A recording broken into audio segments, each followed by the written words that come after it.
विलास पागोटे, महात्मा गांधी विद्यालय चिचण परवा येथील मी वर्ग 9ची विद्यार्थी। तर आज आमच्या शाळेमध्ये कौशल्य व डिजिटल उपक्रम दिवस साजरा करण्यात गेला आणि यामध्ये मी डिजिटलची थोडीशी माहिती सांगत आहे। तर डिजिटल म्हटलं की मोबाईल तर येतोच आणि मोबाईलमध्ये आणि मी आज या मोबाईलच्याच काही ॲप्स बद्दल माहिती सांगत आहे।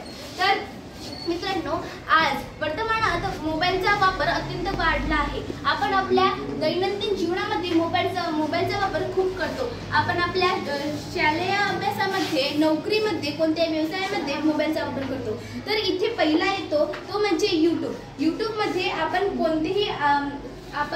कोणत्याही प्रकारची माहिती सर्च करू शकतो आणि सर्च केले की लगेच आपल्याला ती माहिती उपलब्ध मिळते।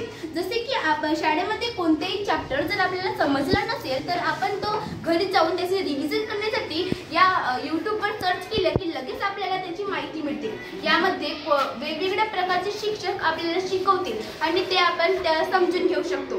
दुसरा म्हणजे प्ले स्टोर। या प्ले स्टोरवर आपण वेगवेगळ्या प्रकारचे ॲप्स डाउनलोड करू शकतो जे आपल्याला उपयुक्त ठरतील।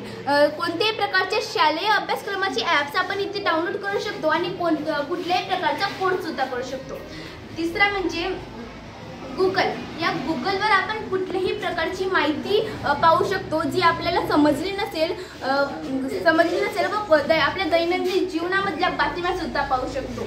आणि नंतर व्हॉट्सअपमध्ये आपण आपल्या मित्रांशी, आपल्या नातेवाईकांशी, आपल्या शिक्षकांशी बोलू शकतो। आपण कुठल्याही पद्धतीचा व्हिडिओ, कुठल्याही प्रकारची फोटो आपण या व्हॉट्सअपद्वारे एकमेकांना सेंड करू शकतो। आणि आता व्हॉट्सअपमध्ये एक मेटा AI नावाचा ॲप आलाय। त्यामध्ये आपण कोणताही क्वेश्चन त्याला विचारलं तर तो लगेच आपल्याला आन्सर देतो आणि मोबाईलमध्ये यासारख्या वेगवेगळ्या प्रकारचे ॲप्स आपल्याला दिसतील, ते आपल्या जीवनामध्ये खूप उपयुक्त ठरतात। जसे फेसबुक, इंस्टाग्राम अशा वेगवेगळ्या प्रकारचे ॲप्स आपल्याला मोबाईलमध्ये मिळतात।